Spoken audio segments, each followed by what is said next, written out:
आप सबको जय मसीह की। प्रभु का धन्यवाद करता हूँ और आप लोगों का भी मैं धन्यवाद करता हूँ। मैं आज बात करना चाहता हूँ आप लोगों से।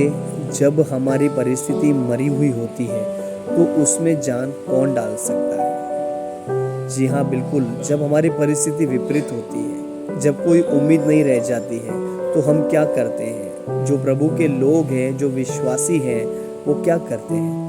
क्या वो प्रभु के पास जाते हैं या अपनी हालात और परिस्थितियों को देखकर चिल्लाना शुरू कर देते हैं? बहुत सारे लोग ऐसे करते हैं कि जब हालत खराब हो जाती है कि मेरी नौकरी में खतरा आ गया, मेरा किराए का मकान है, या पैसे नहीं है, बैलेंस नहीं है, बहुत सारी बातें जब ऐसे जीवन में आती हैं, तब हम क्या करते हैं? अक्सर बहुत सारे लोग विश्वास करने की बजाय, शांत बैठने की बजाय चिल्लाना शुरू कर देते हैं कि हमारी परिस्थिति मरी हुई है, अब क्या होगा, कौन हमको बचाएगा। क्योंकि अक्सर हम लोग मनुष्य जो है ना, हमारा देखना ऐसा होता है कि जब हमारी परिस्थिति जैसी हो जाती है तो हम परमेश्वर को भी वैसा ही देखने लगते हैं। जब सारी उम्मीदें खराब हो जाती है, जाती रहती है और हमें लगता है अब कुछ नहीं हो सकता, हमारी परिस्थिति मर गई है, मरी हुई परिस्थिति में कौन हमको संभालेगा, तो हम परमेश्वर को भी वैसा ही समझने लगते हैं कि जब कोई कुछ नहीं कर पा रहा है तो प्रभु क्या कर सकता है, प्रभु अब तू क्या करेगा, अब ऐसे हालात में कौन हमें संभालेगा। अक्सर हम ये शिकायत करते हैं। तो मैं आपसे कहना चाहता हूँ प्रभु के प्रिय लोगों, कि परमेश्वर नहीं चाहता कि आप मरी हुई परिस्थितियों में अपना विश्वास को खो दें। इसके विपरीत आप प्रार्थना करें, विश्वास के वचन बोलें। मैं आपको एक बात बताना चाहता हूँ। एलिशा के समय, जो राजाओं की पुस्तक में एलिया और एलिशा दो भविष्यवक्ता थे, तो एलिशा के समय एक दिन आराम की सेना ने सारे नगर को घेर लिया। और जब एलिशा का जो दास था, उसने जब आंखें उठाकर देखा तो नगर के चारों तरफ बहुत सारे सैनिक, हथियारबंद मनुष्य घोड़ों रथों पर खड़े थे। और हजारों सैनिकों को देखकर जो एलिशा का दास था, उसका विश्वास और सांस दोनों टूट गए और वो भागता और चिल्लाता हुआ एलिशा के पास गया कि हे मेरे स्वामी, मेरे मालिक, अब क्या होगा? इन लोगों ने हमें घेर लिया है, हमारी हालत खराब होने वाली है, हमें मार देंगे लोग, कौन हमको बचाएगा, कौन हमें छुड़ाने आएगा, हजारों लोगों का हम दो सामना कैसे कर पाएंगे। बहुत सारी बातें नेगेटिव बोलने लगा। और अक्सर हम लोग भी यही करते हैं। जब हमारी परिस्थिति खराब होती है तो हमारे मुंह से भी बहुत बार ऐसी बातें निकल आती है और हम अपनी जीभ को रोक नहीं पाते हैं कि अब क्या होगा, कौन हमें बचाएगा, कौन हमें छुड़ाएगा, क्या होगा, पैसे नहीं है, किराया देना है, नौकरी में खतरा है, नौकरी जा सकती है, खाना कैसे खाएंगे, बच्चों की परवरिश कैसे होगी, पढ़ाई कैसे करेंगे। सारी बातें हमारे आगे आती है। तब हम अपनी परिस्थितियों पर इतना गहरा डूब जाते हैं उनमें कि हम परमेश्वर को भी वैसा ही देखने लग जाते हैं, एक मनुष्य के जैसे। और हम कहते हैं कि अब हमको कौन बचाएगा, हमारे लिए कोई भी कुछ नहीं कर सकता। ऐसी ऐसी बातें हम भी बोलते हैं। जैसा एलिशा का दास चिल्लाने लगा, हम भी चिल्लाने लगते हैं, चीखने लग जाते हैं अपनी परिस्थितियों को देखकर, बिना ये सोचे और समझे कि जिस परमेश्वर के सामने हम खड़े रहते हैं और जिस परमेश्वर पर हम भरोसा करते हैं, वो सर्वशक्तिमान है। आप सोच के देखिए कि हमारे जीवन में बहुत सारे जब अद्भुत काम होते हैं और कलीसियाओं में अक्सर हम सब गवाहियां देते हैं कि प्रभु ने मेरे लिए काम किया, परमेश्वर ने इस अद्भुत काम को मेरे लिए किया, इस इम्पॉसिबल को परमेश्वर ने पॉसिबल बना दिया। तो जब हमारी परिस्थिति विपरीत हो जाती है, जब परिस्थिति मरी हुई दिखने लगती है, कुछ भी आसरा जब नहीं दिखता है, तो हम क्यों भूल जाते हैं? तब हमारे दिमाग और मन से क्यों चली जाती है गवाहियाँ? क्यों हम गवाहियों को भूल जाते हैं जो परमेश्वर ने हमारे लिए तब किया था जब हमें कोई रास्ता नहीं दिख रहा था। तो अब भी हमारे लिए परमेश्वर खड़ा है करने के लिए। परमेश्वर चला नहीं गया आपको छोड़कर, परमेश्वर दूर नहीं हो गया आपसे, पर जरूरत है हमें विश्वास में बने रहने के लिए। तो जैसा आज हम करते हैं, अपनी परिस्थितियों को देखकर हम अपनी गवाहियों को भूल जाते हैं। बहुत सारे अद्भुत काम जो परमेश्वर ने किए सबको भूल जाते हैं और चिल्लाना चीखना शुरू कर देते हैं। और उनमें सबसे ज्यादा मजा शैतान को आता है। मैं आपसे कहना चाहता हूँ, एलिशा का जो दास था वो भी ऐसे ही चिल्लाने चीखने लगा और भागता हुआ एलिशा के पास गया कि अब हम मरने वाले हैं, अब कोई नहीं बचा सकता। लेकिन एलिशा ने क्या कहा, केवल छोटी सी प्रार्थना की कि है परमेश्वर यहोवा इसकी आंखें खोल दे, केवल इतना। और जब उसकी आंखें खुली, उसने देखा, एलिशा के दास ने, कि जो सेना हमारे चारों तरफ हमें घेरे खड़ी है उससे बहुत ज्यादा अधिक जो अग्नि में रथ, घोड़े और स्वर्गदूत आग से भरे हुए उन पहाड़ों के चारों तरफ खड़े हैं और एलिशा के साथ खड़े हैं। जब उसने देखा तो उसकी आंखें फटी के फटी रह गई। वो यकीन ही नहीं कर पाया कि हमारी ओर जो है उनके सामने सेना कीड़े मकोड़ों की जैसी दिख रही थी।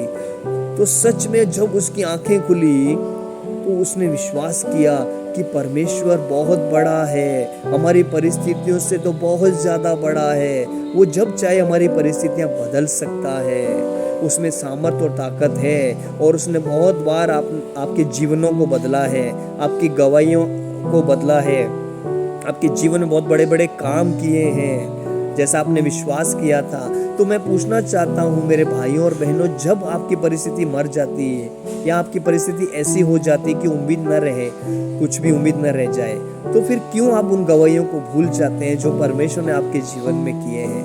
क्यों आप चीखना और चिल्लाना शुरू कर देते हैं बजाय इसके कि आप प्रार्थना में लग जाएं, प्रार्थना करें और जो बाइबल में परमेश्वर के वायदे और वचन हैं उन्हें क्लेम करना शुरू कर दें, अपनी जीभ से बोलना शुरू करें। तो देखें तो आपकी परिस्थिति बदलना शुरू हो जाती है।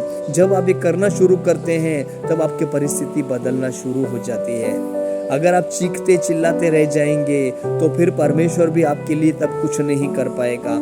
हाँ, परमेश्वर आपको छोड़ेगा नहीं, लेकिन हो सकता है आपकी परिस्थिति बदलने में देर हो जाए, आपकी परिस्थिति से आपको ऊपर आने में समय लग जाए, बहुत समय लग जाए आपके हालात सुधरने में। और उसका कारण मनुष्य स्वयं होता है। परमेश्वर चाहे तो 1 मिनट में, 1 क्षण में आपके लिए सब कुछ कर सकता है। जी हाँ, बिल्कुल कर सकता है, लेकिन परमेश्वर देखना चाहता है। क्योंकि इसीलिए परमेश्वर ने जंगल में इजराइलियों को मिस्र से छूटने के बाद 40 वर्ष तक घुमाया, 40 साल तक घुमाया। बहुत लंबे होते हैं 40 वर्ष मेरे भाइयों और बहनों। क्यों? क्योंकि परमेश्वर ने स्वयं वहां पे कहा है कि मैं देखना चाहता हूँ कि इनके मन में मेरे प्रति कितना विश्वास है। मैं देखना चाहता हूँ, मैं जांचना चाहता हूँ इन लोगों को कि जब इनके सामने टेस्ट आता है, परीक्षा आती है, जब इनकी हालत खराब हो जाती है, परिस्थिति मर जाती है, जब इनके सामने कुछ नजर नहीं आता है कि अब कहाँ जाएंगे, क्या करेंगे, सारे रास्ते बंद दिखते हैं, तब ये क्या करते हैं? तो परमेश्वर इसीलिए वेट करता है, क्योंकि प्रभु के लिए कुछ भी काम बड़ा नहीं है, वो सब कुछ कर सकता है। लेकिन 40 साल में भी अफसोस है कि इजरायलियों को बात समझ नहीं आई। उन्होंने इतने सारे अद्भुत काम देखे परमेश्वर के, रोटी खाई, पानी चट्टान में से पिया, उनके कपड़े नहीं फटे, एक ही जूतियों में वो 40 साल तक चलते रहे, उनके जूते नहीं फटे, कपड़े नहीं फटे, पुराने नहीं हुए। ये गौर करने वाली बातें हैं मेरे प्रियो, प्रभु के लोगों, गौर करने वाली बातें हैं कि जब 40 साल तक वो एक ही जोड़ी कपड़ों में, एक ही जोड़ी जूती में चलते रहे, तो परमेश्वर उनके लिए क्या नहीं कर सकता? सब कुछ कर सकता है। परमेश्वर ने उनको खाना दिया और उनको भोजन, पानी और सब कुछ दिया। रात को जंगल, जो घोर अंधकार का भरा हुआ जंगल जहाँ पे एक भी लाइट नहीं होती थी, वहाँ पर परमेश्वर ने स्वयं आग का खंभा रखा कि लोगों को प्रकाश मिले और वो जंगल के बीच में से निकल जाए।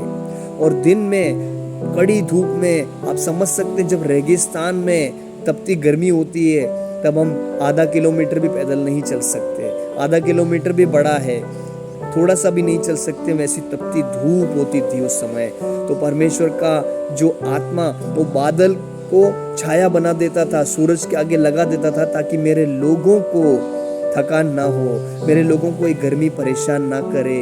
इतना कुछ देखने के बाद भी इजरायली कुड़कुड़ाते थे। थोड़ा सा कुछ गड़बड़ देखती थी, उनको दिखती थी, तो वो चिल्लाना शुरू कर जाते थे, यहाँ पे पानी नहीं है, यहाँ पानी कड़वा है, मूसा पर कुड़कुड़ाते थे। हारून पर कुड़कुड़ाते थे, परमेश्वर पर कुड़कुड़ाते थे। अक्सर वो ये गलतियां कर जाते थे। इतने अद्भुत काम देखने के बाद भी वो लोग नहीं समझे, इसीलिए परमेश्वर ने उनको जंगल में 40 साल तक घुमाया। तो मैं आपसे कहना चाहता हूँ कि हम ऐसा क्यों करें जब हमें पता है, बाइबल हमें सब कुछ साफ साफ बताती है कि हम जितना भी परिस्थितियों में धन्यवाद देंगे उतना हमारे लिए अच्छा होगा। लेकिन अगर हम अपनी परिस्थितियां मरी हुई देखकर चिल्लाना कुड़कुड़ाना शुरू कर देंगे तो वो समय लंबा होता चला जाएगा, लंबा होता चला जाएगा, और हमारे ही कारण बहुत सारी आशीषें रुक जाएगी। हमारे ही कारण बहुत सारे जो अच्छे काम होने हैं हमारे द्वारा वो शायद नहीं हो पाएंगे, बहुत लेट हो जाएगी, बहुत देर हो जाएगी। तो मैं कहना चाहता हूँ आप लोगों से, आप चिल्लाए नहीं, कुड़कुड़ाए नहीं, क्योंकि मरी हुई परिस्थिति में केवल परमेश्वर ही जान डाल सकता है, हम सबको पता है। तो कृपया करके जब आपको कुछ उम्मीद ना लगे, कुछ उम्मीद ना दिखे, सब तरह से आपको निराशा घेर ले, केवल वचन को याद करें, वचन को पढ़ें, प्रार्थना करें। मैं आपसे वायदा करता हूँ इस चीज़ का, गारंटी देता हूँ इस चीज़ की कि परमेश्वर आपके जीवन में उससे भी बड़ा काम दिखाएगा, जहाँ जो आपने देखा था उससे भी बड़ा अद्भुत काम दिखाएगा।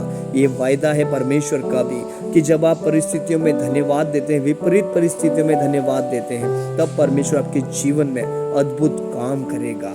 और उन कामों को जब आप देखेंगे तब आप समझेंगे कि हमें किसी भी परिस्थिति में कुड़कुड़ाना नहीं है। मरी हुई परिस्थिति को परमेश्वर फिर से जिला सकता है। हमारे परमेश्वर के पास वो सामर्थ्य मौजूद है। धन्यवाद देता हूँ आप लोगों का, आप वीडियो सुना, और हमारा यूट्यूब जो चैनल है वॉइस ऑफ गॉड, अगर इस वचन के द्वारा परमेश्वर ने आपसे कुछ भी बात की हो, छोटी सी बात भी अगर आपने आज कुछ सीखी हो, तो प्लीज़ हमारे YouTube channel voice of God को सब्सक्राइब करें, वीडियो को ज़्यादा से ज़्यादा शेयर करें, और हमेशा प्रभु में आनंदित रहें और हर परिस्थिति में धन्यवाद दें। प्रभु आप सबको आशीष दे। God bless you all. जय मसीह की।